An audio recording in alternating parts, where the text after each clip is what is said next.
দুনিয়ার জীবনে শীতকালে যখন আপনার ঠান্ডা অনুভব হয়, দরওয়াজা জানালা সবগুলা লাগানোর পর আবার আপনি ল্যাপ কম্বল দিয়া মুড়ি দেন, তারপরেও বাবা ঠান্ডা কিন্তু কমে না। কিন্তু ওই মাটির ঘরে যখন যাবে, ওখানে বিল্ডিং ঘর নাই, আরামের কোনো রুম কিন্তু সাজানো নাই, ওখানে খাট পালঙের ব্যবস্থা নাই, আবার খাট পালঙের উপরে ল্যাপ কম্বলের ব্যবস্থাও নাই। মাত্র 3 টুকরা কাপড় শরীরের ভিতরে আছে, নিচে হলো মাটি, ডানে মাটি বামে মাটি, উপরেও মাটির ছাউনির বাবা। ওই কবর ঘরের ভয় কি তোমার আমার অন্তরে নাই? ওই কবর ঘরের ভয় যদি অন্তরে না হয়, ও বাবা, দুনিয়াতে আল্লাহর গোলামি সম্ভব না, রাসূলের তরিকা মতো চলা সম্ভব না।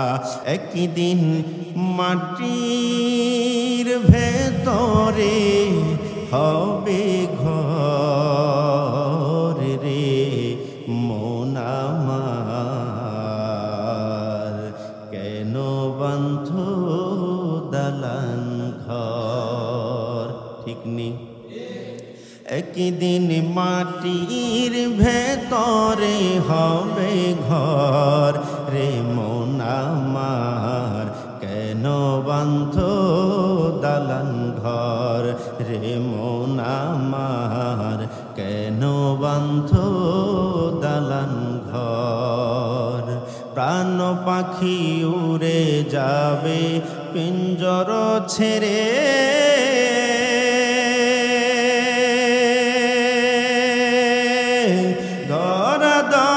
সবই রবে, তুমি যাবে চলে। ঠিক না বে ঠিক? প্রাণ পাখি উড়ে যাবে পিঞ্জর ছেড়ে, ধরা দামি সবই রবে, তুমি যাবে চলে। বন্ধু বান্ধব যত, মাতা পিতা তারা সুত, বন্ধু বান্ধব যত, মাতা পিতা তারা সুত, সকলই হবে তোমার পর রে মন আমার, কেন বাঁধ দালান ঘর রে মন আমার, কেন বাঁধ দালান ঘর? একদিন মাটির ভেতরে হবে ঘর রে মন আমার, কেন বাঁধ দালান ঘর রে মন আমার, কেন বাঁধ দালান ঘর? দুনিয়ার বাড়ি গাড়ি দালান ঘর ছেড়ে চলে যেতে হবে। 10 তলার মালিক হও, 20 তলার মালিক হও, 100 বিঘা 200 বিঘা জমির মালিক হও, ব্যাংকে কোটি কোটি টাকার মালিক হও, এই সব কিছুর বিনিময়ে আজরাইল থেকে 1 মিনিট হায়াত বেশি পাইবা না। এরে মুসলমান ইমানদার আল্লাহ পাকের গোলামেরা, এই দুনিয়ার সব কিছু দিয়াও যদি চেষ্টা করা হয়, ওই আজরাইল থেকে 1 দিনের হায়াত বাড়াইয়া নেওয়া যাবে না, নির্দিষ্ট সময়ে হায়াতটা শেষ হয়ে যাবে। ইন্নাল মাউতাল্লাযী তাফিরুনা মিনহু ফাইন্নাহু মুলাকীকুম, ওই মৃত্যু তাদেরকে একদিন ধরে ফেলবে, পালাইয়া বাঁচতে পারবে না। মৃত্যু থেকে যতই চেষ্টা করেন বাবা, বাঁচার কোনো উপায় নাই। যেদিন হায়াতটা শেষ হয়ে যাবে, ওই দিন আপনার আজরাইল বাড়ির দরজায় আপনার সামনে উপস্থিত হয়ে যাবে। এরে মুসলমান ইমানদার বাবা, এই দুনিয়ার হায়াতটা যেদিন শেষ হবে, সেদিন কিন্তু পরবারে চলে যাইবা। মৃত্যু যেদিন সামনে চলে আসবে, ওই দিন কোনো বাহানা চলবে না। ঘরের কাজটা শুরু করলেন, আজরাইলকে যদি বলেন আজরাইল একটু সময় দাও ঘরের কাজটা শেষ করি, আজরাইল শুনবেনি। আপনার মেয়ের বিবাহের সময় হয়েছে, আজরাইল এমতো অবস্থায় আপনার সামনে হাজির। ওই আজরাইলকে একটু বলেন না, আজরাইল আমাকে একটু সময় দাও, মেয়ের বিবাহটা দিয়ে দেই, দিবেনি? শহরে বড় একটা জায়গা কিনলেন, ওই জায়গা আপনার নামে রেজিস্ট্রি হবে, আপনার একটা সাইন লাগবে, একটা সই লাগবে। এমতো অবস্থায় আজরাইল আপনার সামনে আসলো রে বাবা। আসার পর আপনি যদি আজরাইলকে বলেন, ও আজরাইল, জায়গাটার টাকা পয়সা সব লেনদেন শেষ হয়ে গেছে, একটা সাইনের বিনিময়ে জায়গাটা আমার হবে, আমি চলে যাওয়ার পর আমার সন্তানরা ভোগ করবে, তবে আমি যদি সাইন না করতে পারি জায়গাটা আমার হাতছাড়া হয়ে যাবে। আজরাইল একটা মিনিট সময় দাও, আমি আমার জায়গাটাকে রেজিস্ট্রি করিয়া নেই। এরে মুসলমান ইমানদার বাবা, ওই মুহূর্তে আজরাইল কিন্তু কোনো কথা শুনবে না, কারণ আজরাইলের সাথে কোনো বাহানা চলবে না। যেভাবে আজরাইলকে বুঝাবেন, আজরাইল কিন্তু আপনার কোনো কথা শুনবে না। এই জন্যে মালিক বলেন, ফাইন্নাহু মুলাকিকুম, মৃত্যু থেকে পালাইতে চেষ্টা করবা, অজুহাত দিবা, কাজ দেখাইবা, ব্যস্ততা দেখাইবা, কিন্তু মৃত্যু তোমার ঠিক সময় হয়ে যাবে, ঠিক না বেঠিক? মৌত কাসিন কুল্লু নাসিন শারিবু কবর বাইতিন কুল্লু নাসিন দাখিলো, মৌত কমত দূর সমঝ, মমতা হায় হরদম করিব, कौन होगा साथी तेरी साथ जाने के लिए। मौत ऐसे सी जगह जिसमें कोई शुबह नहीं, लेके मुर्दा को कफन मिलने का कुछ इक़ा नहीं। मोहतरम हाजिरिन, আল্লাহ রব্বুল আলামিন মৃত্যুর ব্যাপারে আমাদেরকে আপনাদেরকে সতর্ক করতেছেন। মৃত্যু এমন একটা জিনিস যেখান থেকে কেউ পালাইয়া বাঁচতে পারে না। আজ না হয় কাল আপনার আমার দরবারে মৃত্যু কিন্তু চলে আসবে, ঠিক নি রে বাবা? দুনিয়ার মানুষ দুনিয়ার কাজে যতই ব্যস্ত থাকুক, আজরাইল কিন্তু ব্যস্ত হবে না, ঠিক সময়ে চলে আসবে। একটা সেকেন্ড আগেও আসবে না, একটা সেকেন্ড পরেও আসবে না। এরে মুসলমান ইমানদার আল্লাহ পাকের গোলাম, এই মৃত্যু নামক বস্তুটা চিরসত্য, কোনো মিথ্যা নাই। কারণ আল্লাহ তো কোরআনে বলেন, কুল্লু নাফসিন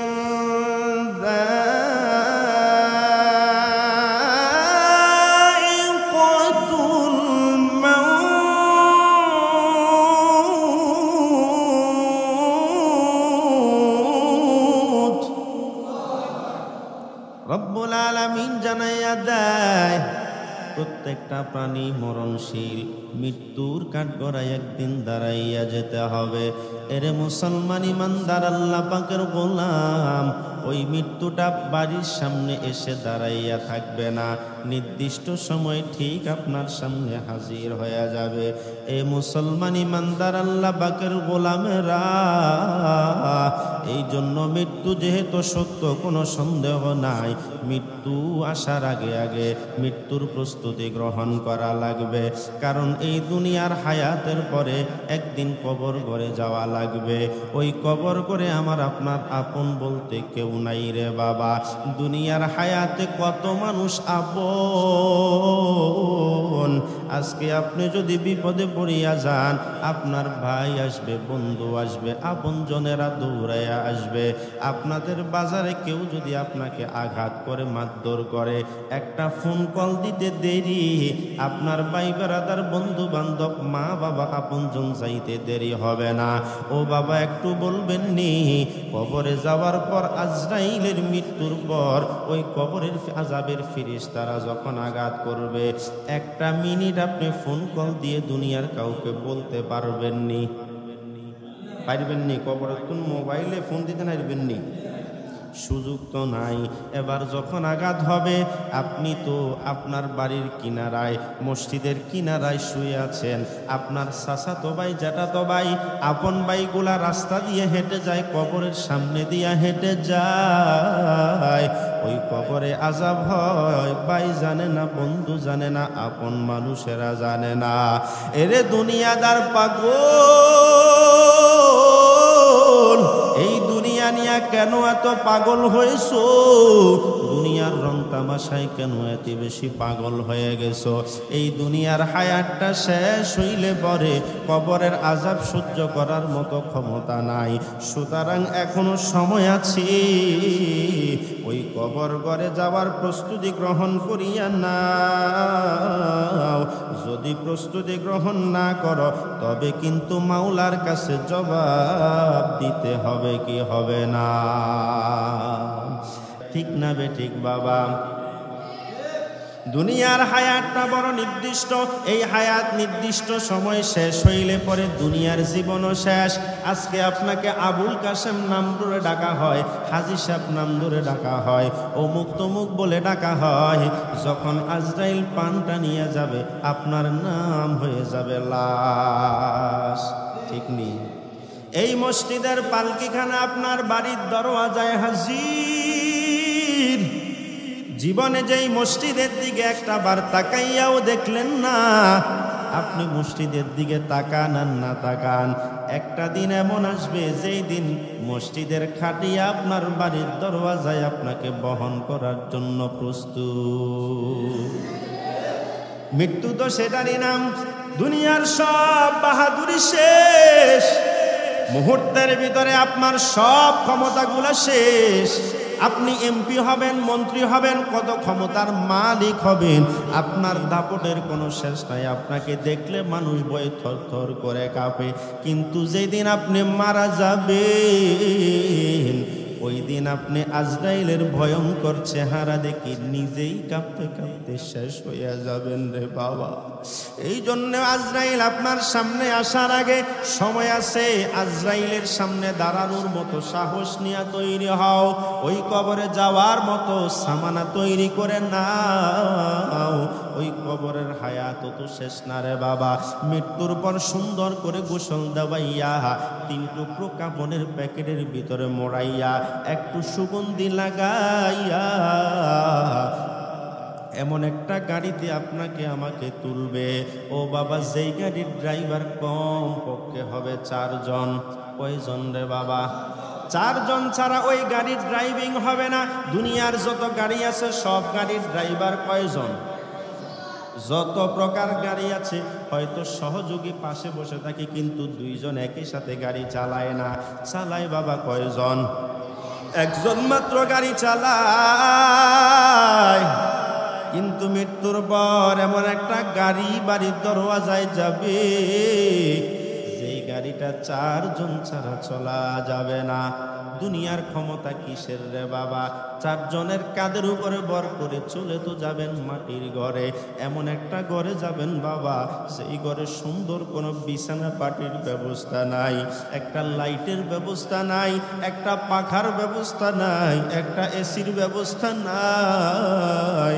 শীতকালে ল্যাপ কম্বলের ব্যবস্থাও বাবা ওই কবরে নাই। দুনিয়ার জীবনে শীতকালে যখন আপনার ঠান্ডা অনুভব হয়, দরওয়াজা জানালা সবগুলা লাগানোর পর আবার আপনি ল্যাপ কম্বল দিয়া মুড়ি দেন, তারপরেও বাবা ঠান্ডা কিন্তু কমে না। কিন্তু ওই মাটির ঘরে যখন যাবে, ওখানে বিল্ডিং ঘর নাই, আরামের কোনো রুম কিন্তু সাজানো নাই, ওখানে খাট পালঙের ব্যবস্থা নাই, আবার খাট পালঙের উপরে ল্যাপ কম্বলের ব্যবস্থাও নাই। মাত্র 3 টুকরা কাপড় শরীরের ভিতরে আছে, নিচে হলো মাটি।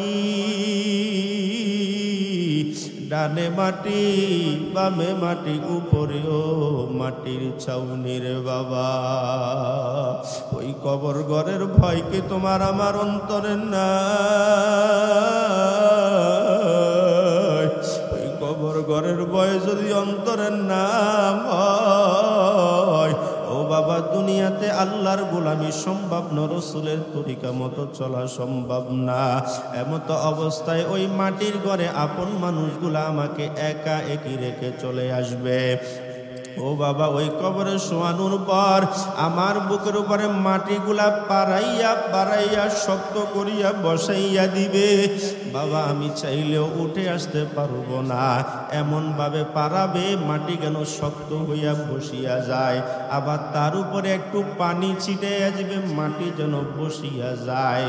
ও বাবা যেই দুনিয়ার জন্য এত পাগলামি করলাম, এত কিছু করলাম, এত ক্ষমতা দেখাইলাম, আজকে দুনিয়ার সব ক্ষমতা জমিনের উপরে, কিন্তু আমি ওই মাটির অন্ধকার কবরে একাকী পড়ে রইলাম। আমার টাকা আমার ক্ষমতার কারণে কত মানুষ আমার ডানে বামে সামনে পিছনে আমাকে সেলুট দিত, আমার সঙ্গী হইত। ও বাবা ওই কবরে একজন মানুষও কিন্তু চক্ষু বন্ধ করিয়া চিন্তা করো রে গোলাম, ওই কবর ঘরের একটা মুহূর্তের চিন্তা করলে দুনিয়া বাবা কিচ্ছু না। কিসের ক্ষমতা, কিসের এত অহংকার, কিসের এত দাপট? তোমার কবরে ক্ষমতা চলবে যদি জমিনে আল্লাহ পাকের গোলামি হয়, ঠিক না বেটি? এই জন্যে গোলামি করব কার? আওয়াজ দিয়ে কইতেন না কার? সব সময় আল্লাহকে স্মরণ করে চলতে হবে। আমার প্রতিটা কদমে কদমে মাওলারে স্মরণ করতে হবে। এই মুহূর্তে আমি যেই পথে হাঁটতেছি এই পথে আমার মালিক খুশি কি বেজার, আমি যেই কাজটা করতেছি এই কাজে আমার মালিক খুশি না বেজার, আমি যেই জিনিসটা হাত দিয়ে ধরতেছি মালিক খুশি না বেজার। যদি মালিক খুশি হয় ধরো কোনো অসুবিধা নাই। এমন অনেক টাকাওয়ালা আছে যাদের টাকা হওয়ার পরেও মালিকরে ভোলে নাই, ওদের টাকা দিনের রাস্তায় ব্যয় হয়। এমন টাকাওয়ালা হইলে কোনো সমস্যা নাই, কিন্তু যদি টাকার মালিক হওয়ার পরে আমার মাওলারে ভুলিয়া যাও, ওই টাকা কিন্তু কবরে আযাবের জন্য তৈরি হয়ে যাবে। हकीकत से तो दुनिया बेखबर है, दुनिया की नुमाइश पर नजर है। नमी गोयम के अज दुनिया जुदा बाश बहर कारे के बाशी बा खुदा बाश। चिश्ते दुनिया अज खुदा गाफिल बुदन कमाशो नकरा खफर जिंदजान। ওই কবরে যাবার পরে যখন সব মানুষগুলা আপনাকে রেখে বাড়িতে চলে আসবে, দুইজন আযাবের ফেরেশতা কবরের ভিতরে ঢুকবে।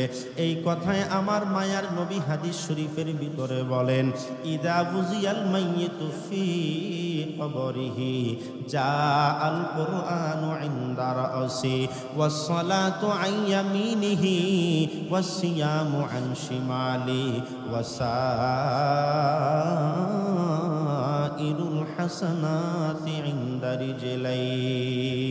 আমার মায়ার নবী ডাক দিয়া কয়, উম্মত কবরে যখন যাইবা দুইজন আযাবের ফেরেশতা কবরে প্রবেশ করতে চাইবে। কবরে যখন ঢুকতে যাবে তুমি যদি নেককার হও তখন তোমার সাথে কেমন আচরণ হবে, আর যদি বদকার হও তখন কেমন আচরণ হবে। ও বাবা নেককার ব্যক্তি যখন কবরে যাবে ওই কবর ঘরে সর্বপ্রথম আযাবের ফেরেশতাগুলা মাথার কিনারা দিয়ে ঢুকার চেষ্টা করবে। মাথার পাশ দিয়া যখন ঢুকতে যায় একজন সুন্দর নওজোয়ান পাগড়ি পরিহিত সাদা জুব্বা পরিহিত চেহারাটা চন্দ্রিমার আলোর মতো ঝলঝল করতেছে এমন একজন সুন্দর নওজোয়ান মাথার কিনারায় বসা। আযাবের ফেরেশতাগুলা বলবে, তুমি কে? একটু শরমাইয়তের সাথে কিছু কথা আছে।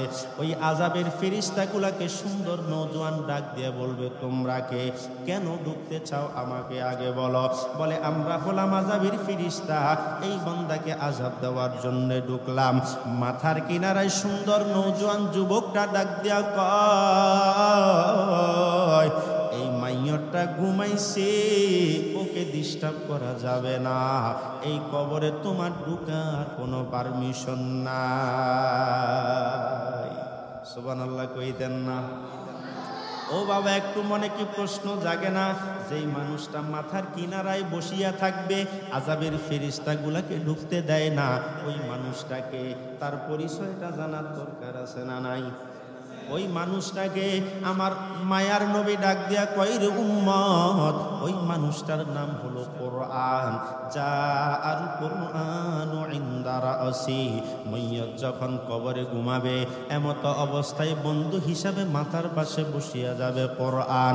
এই অবস্থায় যখন মাইয়তের সাথে আযাব দেওয়ার জন্য আযাবের ফেরেশতা আর সুন্দর নওজোয়ান যুবকটা কথা কয়, এই সব কথাগুলা ঘুমন্ত মাইয়তটা, ওই মৃত ব্যক্তিটা সব কিছু শুনবে। আযাবের ফেরেশতা যখন চলিয়া যায়, এবার মাইয়ত তাকে প্রশ্ন করে, কে তুমি? তোমারে তো আমি চিনলাম না। আমার কবরে আযাবের ফেরেশতা ঢুকতে চাইলো, ঢুকতে দিলা না, তাড়াইয়া দিলা। তুমি কে গো? আমার মাথার পাশে বসিয়া রইলা। তোমাকে তো আমার সন্তানের মতো লাগে না, আমার ভাইয়ের মতো লাগে না, আমার বন্ধুর মতো লাগে না, আমার মা বাবার মতো লাগে না, দুনিয়ার কোনো আপন মানুষের মতো তোমারে লাগে না। তুমি কে? আমারে আযাব থেকে বাঁচাইয়া দিছো। ও যুবক, তোমার পরিচয়টা একটু বলো। যুবক ডাক দিয়া বলবে, রে মাইয়ত, দুনিয়ার জীবনে তুমি আমারে ভুলো না, এই কবর ঘরে আমি কোরআনও তোমারে ভুলি না। দুনিয়াতে যদি কোরআন পড়ো, কোরআন শিখো, কোরআন অনুযায়ী জীবন গঠন করো, কোরআনওয়ালাদের সাথে ওলামায়ে কেরামের সাথে সম্পর্ক করো, ওলামায়ে কেরামের আত্মার সাথে নিজের আত্মাটাকে একটু মিলাও। কোরআনের মহাব্বত যেমন, কোরআনওয়ালার মহাব্বত তেমন। যারা কোরআনকে ভালোবাসে তারা কোরআনওয়ালারেও ভালোবাসে, ওলামায়ে কেরামকে ভালোবাসে, মাদ্রাসার ছাত্রদেরকে ভালোবাসে। এই ভালোবাসার বিনিময় কি হইল বাবা? ওই কবর করে কোরআন বন্ধু হিসাবে মাথার পাশে বসিয়া গেল। এবার আযাবের ফেরেশতাগুলা যখন ডান দিক দিয়া যাবে, যখন মাথার পাশ দিয়া ঢুকতে পারলো না, এবার আযাবের ফেরেশতাগুলা ডান পাশ দিয়া ঢুকার জন্য যাবে। সেখানেও দেখবে একজন সুন্দর নওজোয়ান যুবক বসা। আযাবের ফেরেশতাগুলা বলবে, সরব, ভিতরে ঢুকতে চাই। সুন্দর নওজোয়ান যুবক বলবে, সময় নাই, ঢুকতে পারবা না, কোনো প্রকার অনুমতি নাই। এই কথা বলিয়া আযাবের ফেরেশতাগুলারে তাড়াইয়া দিবে। ও মুসলমান ইমানদার আল্লাহর গোলামেরা, ও পর্দার অন্তরালের মা বোনেরা, একটু মনোযোগ দিয়ে শুনেন। ডান পাশেও একজন বন্ধু বসা থাকবে। যখন আযাবের ফেরেশতাগুলা চলিয়া যাবে, ওই মুহূর্তে মাইয়ত তাকে প্রশ্ন করবে, কে তুমি? তোমারে তো চিনলাম না। আগে যেই কথাগুলা বলছে, তোমারে আমার ভাইয়ের মতো লাগে না, বন্ধুর মতো লাগে না, সন্তানের মতো লাগে না, মা বাবার মতো লাগে না, আপন মানুষের মতো লাগে না, দুনিয়াতে দেখছি বলেও তোমারে মনে হয় না। কিন্তু কে তুমি? এই অন্ধকার ঘরে আমার মা নাই, বাবা নাই, যেই সন্তানগুলার জন্য মাথার গাম পায়ে ফেলাইলাম, ওই সন্তানগুলাও আমার কাছে নাই। যেই বিবিকে খুশি রাখার জন্য হালাল হারামের তাওয়াক্কা না করে কত অবৈধ পথে উপার্জন করলাম, ওই বিবিও কিন্তু কবরে নাই। কে তুমি? এই অন্ধকার কবরে আমার বন্ধু হিসেবে বসিয়া গেল, একটু পরিচয়টা দাও। এবার ডান পাশের বন্ধু ডাক দিয়া বলবে, আমার পরিচয় তুমি জানতে চাও? বলে হ্যাঁ। বলে, আমার নাম হলো নামাজ। আল্লাহু আকবার। ডান পাশের বন্ধুর নাম হবে নামাজ। এই জন্য দুনিয়াতে নামাজ পড়ার দরকার আছে না নাই? যারা নামাজ পড়বে না ওদের বন্ধুও কবরে থাকবে না, আর যারা নামাজ পড়বে ওদের কবরে একজন বন্ধু থাকবে, যেই বন্ধুর কারণে কবরে আযাব হবে না। ও বাবা, সময় বড় সংক্ষিপ্ত, লম্বা ব্যাখ্যা বিশ্লেষণ করার সময় নাই। সংক্ষেপে শুধু এতটুকু বলেন, চতুর্পাশে চারজন বন্ধু থাকবে। ডান পাশের বন্ধুর নাম নামাজ, বাম পাশে একজন বন্ধু থাকবে যার নাম হলো রোজা, পায়ের কিনারায় একজন বন্ধু থাকবে। এই নামাজ, রোজা, কোরআন, এই তিনটা ছাড়া বাকি যতগুলা নেক আমল আছে, আপনি কোথাও দান সদকা করছেন, একটা মানুষের উপকার করছেন, নফল নামাজ করছেন, নফল রোজা করছেন, মানুষের উপকারে করছেন, সমাজের উপকারে আসছে, আপনার উপার্জিত অর্থগুলা দান সদকা করছেন, মসজিদ মাদ্রাসা বানাইছেন, এক কথায় যতগুলা নেক আমল আছে সব নেক আমলগুলা পায়ের কিনারায় চলিয়া যাবে। এই চারজন বন্ধু কবরের চতুর্পাশ দিয়া যখন বেষ্টনী দিবে, বাবা বুঝে থাকলে বলেন না, ওই কবরে কি আর আযাবের ফেরেশতা ঢুকতে পারবেনি? কবরে আযাবের ফেরেশতা যখন ঢুকবে না, কবরে আর আযাব হবে নি। সুতরাং কবরের আযাব থেকে বাঁচার জন্য কাজ হলো কয়টা? জোরে বলেন বাবা, কয়টা? এক নাম্বার হলো কোরআনকে বন্ধু বানাও, দুই নাম্বার নামাজকে বন্ধু বানাও, তিন নাম্বার রোজাকে বন্ধু বানাও। এর বিপরীতে যাহা নেক আমল আছে সব নেক আমলগুলা করতে থাকো। চারজন বন্ধু হবে, কবরের আযাবটা মাফ হয়ে যাবে। এবারে কবর থেকে আপনাকে নিয়ে যাবে হাসরের ময়দানে, নিবে কি নিবে না? জোরে কন্যা। আমি যে আয়াতটা আপনাদের সামনে তেলাওয়াত করলাম, ওই আয়াতের প্রথম অংশে হলো মৃত্যুর কথা, এই মৃত্যুর কথার পরে দ্বিতীয় অংশ হলো কিয়ামতের ময়দানের কথা। আল্লাহ বলতেছেন, কুল ইন্নাল মাউতাল্লাযী তাফিরুনা মিনহু ফাইন্নাহু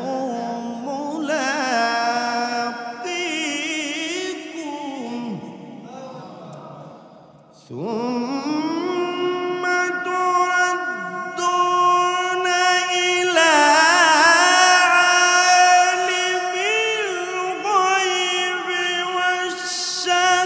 والشهادة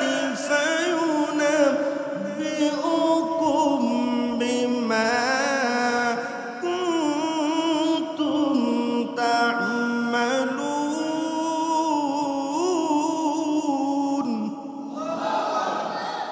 ثم تردون إلى عالم الغيب والشهادة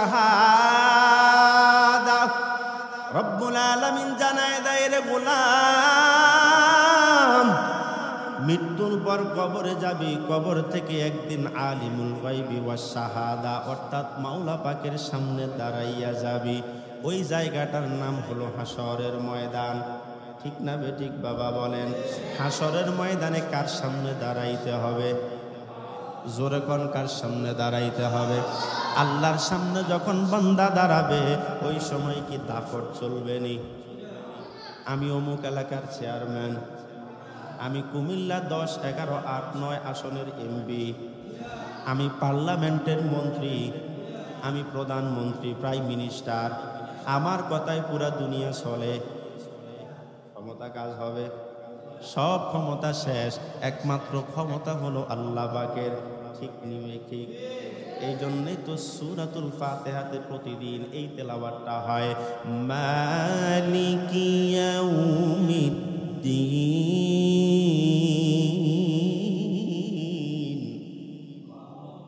আল্লাহ তো তিনি যিনি বিচার দিনের মালিক, কিয়ামতের ময়দানের মালিক।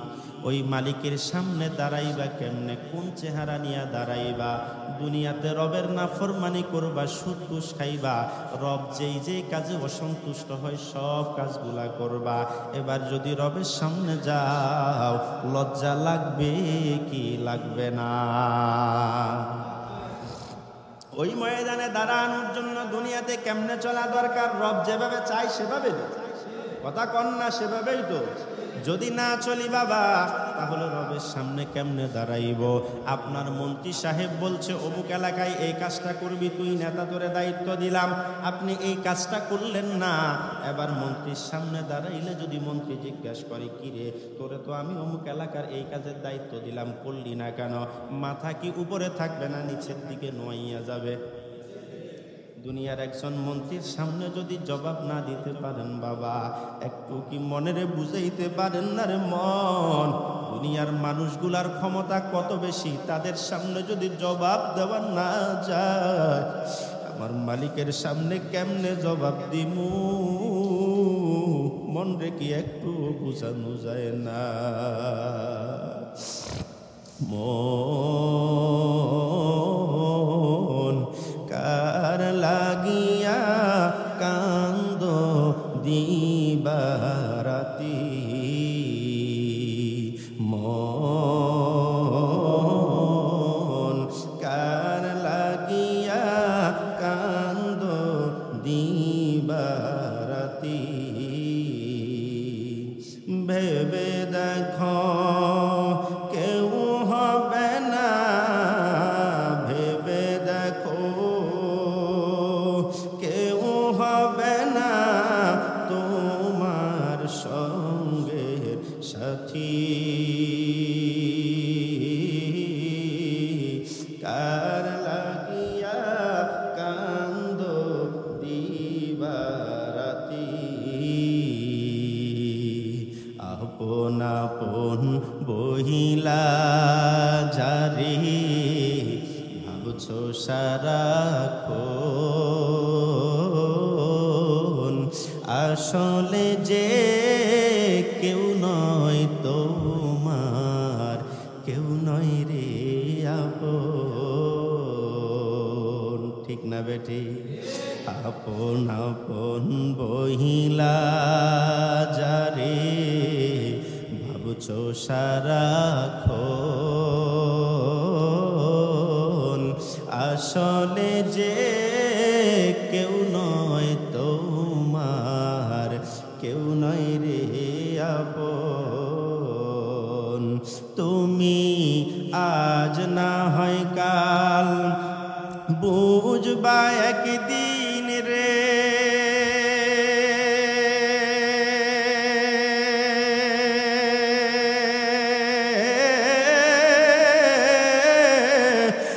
আজ না হয় কাল বুঝবা একদিন, নিবিলে জীবন বাতি, কার লাগিয়া কান্দ দিবারাতি, মন কার লাগিয়া কান্দ দিবারাতি। মন রেখে একটু বুঝানো যায় না রে মন? কেন এত পাগলামি করতেছস? আল্লাহরে বলিয়া আর কত দৌড়াবি, কত কি করবি? একটু আল্লাহর ভয়টা অন্তরে জায়গা দাও। এই অন্তরে যদি জায়গা দাও, কিয়ামতের ময়দানে জবাবের রাস্তা হবে। 5 ওয়াক্ত নামাজ পড়ো, কোরআন পড়ো, মা বাবার খেদমত করো, এরে মুসলমান ইমানদার হালাল হারামের ব্যবধান করিয়া চলো, তবেই তো মালিকের সামনে দাঁড়াইয়া জবাব দেওয়া যাবে। আর যদি রবের অসন্তুষ্টি মতো চলতে থাকো, শয়তানের দোকায় পড়ে ভিন্ন পথে হাঁটতে থাকো, এই ভিন্ন পথের বিনিময় রব যখন প্রশ্ন করবে, মাথাটা নিচে নোয়াইয়া যাবে, জবাব তো দিতে পারবি না। ওই কিয়ামতের ময়দানটা কত বেশি ভয়ঙ্কর, ওই ময়দানে বাবা দাঁড়াইলে বুঝা যায়। ওই ময়দানে যদি একটা বার কেউ দাঁড়ায়, দুনিয়ার স্বাদ তখন তার ভালোভাবে বুঝে আসে। একটু আমারে জবাব দিবেন নি? ওই কিয়ামতের ময়দানে দাঁড়ানোর পর যদি আপনার ব্যাপারে রবের সিদ্ধান্ত হয় আপনি জাহান্নামী, আপনি কি আবার দুনিয়াতে ফিরত আসতে পারবেন নি রে বাবা? দুনিয়াতে আবার নেক আমল করিয়া চলতে পারবেন নি? না না, দুনিয়াতে চলা কিন্তু সম্ভব নয়। ওই কিয়ামতের ময়দানের আযাব কিন্তু আপনার আমার জন্য রেডি আছে। কেমন আযাব বাবা একটু বলতাম নি কিয়ামতের ময়দানের আযাব? ওই কিয়ামতের ময়দান যখন কায়েম হয়ে যাবে, সব মানুষগুলা উলঙ্গ অবস্থায় কিয়ামতের ময়দানে দাঁড়াইয়া যাবে। ওই ময়দানে সব মানুষগুলা উলঙ্গ, কেউ কারোর দিকে তাকাবে না। আম্মাজান হযরতে আয়েশা সিদ্দিকা রাদিয়াল্লাহু তাআলা আনহা প্রশ্ন করতেছেন, নবী আমার, আপনি আমিও কি উলঙ্গ থাকবো কিনা? বলে হ্যাঁ। বলে কো নবী, আমি তো আপনি নবীর বিবি, আমিও যদি উলঙ্গ থাকি লজ্জা কি হবে না? আমার মায়ার নবী ডাক দিয়া কয়, রে আয়েশা, এমন এক ময়দানে মানুষগুলা দাঁড়াবে, আযাবের কারণে কেউ কারোর দিকে তাকানোর সাহস হবে না। ওই ময়দানটা বাবা কত বেশি ভয়ঙ্কর। এমন একটা ময়দানে দাঁড়াইয়া যাবে, আমার মালিক আওয়াজ দিয়া বলবে, লিমানিল মুলকুল ইয়াউম লিল্লাহিল ওয়াহিদিল কাহ্হার। আল্লাহ রাব্বুল আলামিন যখন তিনার বড়ত্বের আওয়াজ দিয়া ডাক দিয়া দুনিয়ার মানুষগুলাকে ধমক দিয়া বলবে, লিমানিল মুলকুল ইয়াউম, এই কথা বলার সাথে সাথে পুরা কিয়ামতের ময়দান থরথর থরথর করে কাঁপা শুরু করবে। ওই ময়দানের মানুষগুলা পাগল হয়ে যাবে, পাগল। ডানে দৌড়াবে, বামে দৌড়াবে, আপন আপন মানুষগুলাকে খুঁজতে শুরু করবে। ও বাবা, কিয়ামতের ময়দানে খুঁজতে খুঁজতে মায়ের সাথে যখন দেখা হবে, মাকে বলবে, মা আমারে বাঁচাও। মা বলবে, কে তুমি? তোমারে তো আমি চিনি না। ও বাবা, কিয়ামতের আযাবের ভয়ে মা কিন্তু তার সন্তানকে ভুলিয়া যাবে। ঠিক না বেঠিক রে বাবা? ওই কিয়ামতের ময়দানের এত ভয়ঙ্কর আযাব, যার কারণে মা তার সন্তানকে ভুলিয়া যায়। অথচ এই সন্তানের জন্য মা কি কষ্টই না করেছে। 10 মাস 10 দিন মা গর্ভে রাখছে, আরামে একটু ঘুমাইতে পারে নাই, খাইতে পারে নাই। মা প্রতি মিনিটে মিনিটে কষ্ট অনুভব করছে। একটা সন্তানকে দুনিয়াতে আনার জন্য মা কি কষ্টই না করেছে রে বাবা। এরে দুনিয়ার উম্মতেরা, ও মা বাবার সন্তানেরা, যুবকেরা, একটু শোনো। ওই মা কেমন কষ্ট করছে পেটে যখন ধারণ করছে। ওই মা দুনিয়ার সব কাজগুলাকে আঞ্জাম দেওয়ার পরে পরিবারের সব মানুষগুলার সব কিছুর ব্যবস্থা করিয়া দিয়া সব মানুষগুলা খানা খাইছে। এবার মা জননী যখন খানা নিয়ে বসে গেছে, ওই মা জননী মুখে লোকমাটা মাত্র তুলতে দেরি হয়, হঠাৎ করে সন্তান পেটের ভিতর থেকে একটা লাথি যখন মারছে, মা দুঃখিনী লোকমাটা আর গিলতে পারে না। মুখের লোকমাটা ফালাইয়া রুমে গিয়া দরজা বন্ধ করে বুকের নিচে একটা বালিশ দিয়া ফুফাইয়া ফুফাইয়া কান্দে। ও সন্তান, তুমি তো জানো না মা কত কষ্ট করছে। ওই মা খানা খাইতে পারল না, রোমের দরওয়াজাটা বন্ধ করিয়া বুকের নিচে বালিশ চাপা দিয়া চোখের পানি জড়ায়। দুনিয়ার কোনো মানুষ দেখে না, কোনো মানুষ জানে না মা মনে কত কষ্ট পায়। ওই কলিজা সেরা দন সন্তান দুনিয়াতে আসার পর মাকে কষ্ট দেয়, বাবারে কষ্ট দেয়। একটু কি মনে পড়ে না এই মা তোমার জন্য কত না কষ্ট করছে? এরে বাবা, যেই মা এত কষ্ট করছে, ওই মা সন্তানটা দুনিয়াতে আসার পর কেউ যদি সন্তানের দিকে একটু তাকায়, ওই সন্তানের দিকে তাকানোর কারণে মা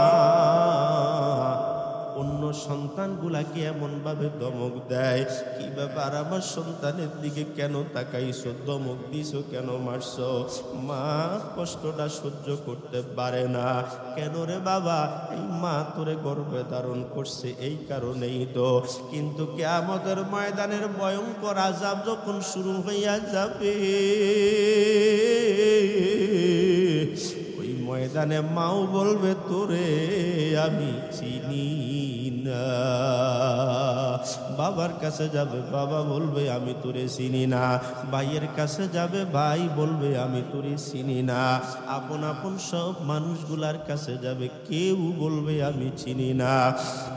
এমতো অবস্থায় দৌড়াইতে দৌড়াইতে যখন ক্লান্ত হয়ে যাবে, তখন অনেকগুলা মানুষ একসাথ হইয়া পরামর্শ করবে এই ময়দানের আযাব থেকে বাঁচার জন্য কি করা যায়।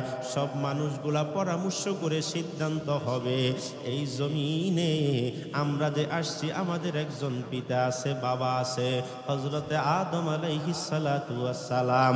দুনিয়ার বাবা তো ভুলিয়া গেছে,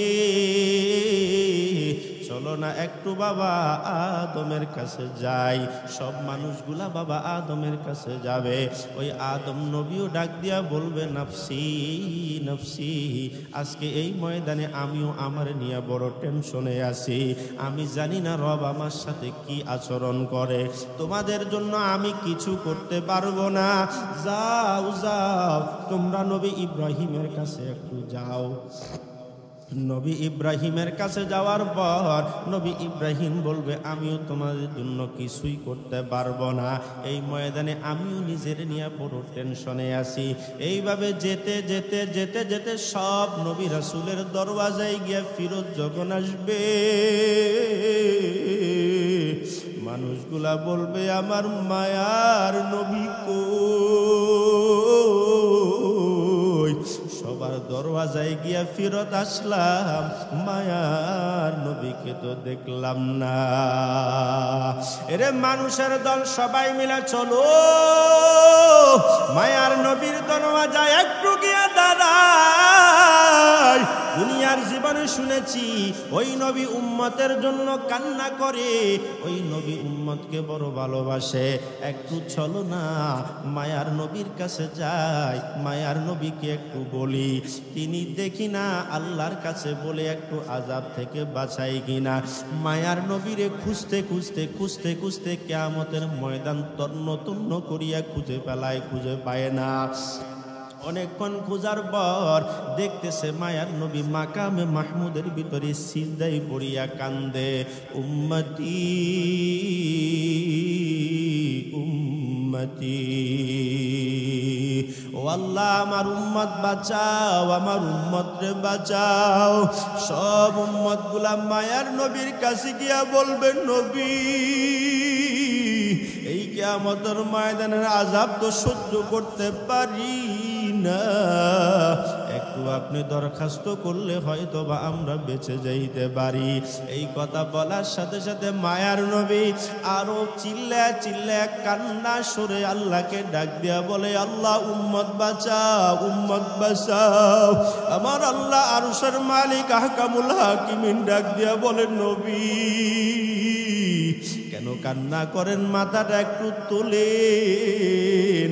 এই ময়দানে আপনি যাহা সুপারিশ করবেন আমি সব সুপারিশ কবুল করিয়া নিব। ও নবী আপনি আর কান্না করিয়েন না। ওই দুনিয়ার জমিনে আপনি তাইফের ময়দানে কান্না করছেন, আরবের ভূমিতে আপনি কত কষ্ট করেছেন, উহুদের ময়দানে দান দান মোবারক শহীদ করে ফেলাইছেন। আমার দিনকে কায়েম করার জন্য, আমার মিশন চালু করার জন্য কতই না কষ্ট করেছেন। ওই ময়দানে আপনি কান্না করছেন নবী, দয়া করে আমার সামনে আপনি আর কান্না করিয়েন না, একটু মাথাটা তোলেন। আপনার কোন দরখাস্ত আছে বলেন, আমি কবুল করিয়া নিব। এই কথা বলার সাথে সাথে মায়ার নবী মাথাটা তুলিয়া বলে, আল্লাহ আমি আর কিছু চাই না, আর কোনো চাওয়া পাওয়া নাই। আমি আমার মায়ের জন্য কাঁদি না, আমার বাবার জন্য কাঁদি না, আমি আমার সন্তানের জন্য কাঁদি না, আমি আমার বিবিদের জন্য কাঁদি না, আমি আমার আপন আপন আত্মীয় স্বজনের জন্য কাঁদি না, আমি তো কান্না করে আমার এতিম উম্মতের জন্য। ও আল্লাহ, আপনি যদি কিয়ামতের ভয়ঙ্কর আযাব থেকে আমার এতিম উম্মতকে না বাঁচান,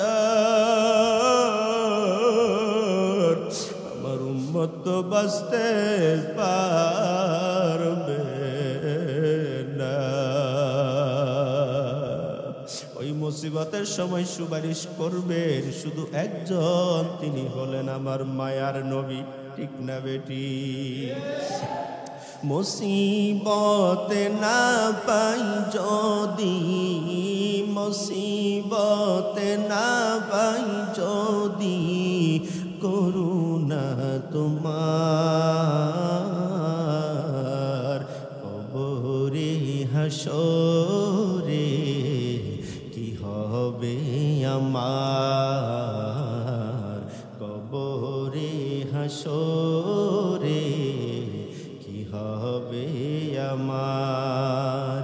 আছি গডুবে আমি পাপেরি সাগরে, না জানি কি হবে ও পারে হাসরে। ঠিক না বেটি? আছি গডুবে আমি পাপেরি সাগরে, না জানি কি হবে ও পারে হাসরে। কেন যে ভুল পথে আমি, কেন যে ভুল পথে আমি করলাম জীবন পার, কবরে হাসরে কি হবে হাসরে কি হবে আমার। তুমি তো দিয়েছো দেখিয়ে আলোর পথ, বলেছ সে পথে মিলবে রহমত। তুমি তো দিয়েছো দেখিয়ে আলোর পথ, বলেছ সে পথে মিলবে রহমত। কেন যে ভুল পথে আমি, কেন যে ভুল পথে আমি করলাম জীবন পার, কবরে হাসরে কি হবে আমার, কবরে হাসরে কি হবে আমার। ওই মায়ার নবীর মহাব্বত অন্তরে জায়গা দেওয়ার দরকার আছে না নাই? যদি মহাব্বত অন্তরে না হয়, কিয়ামতের কঠিন আযাব থেকে বাঁচানোর মতো কেউ নাই।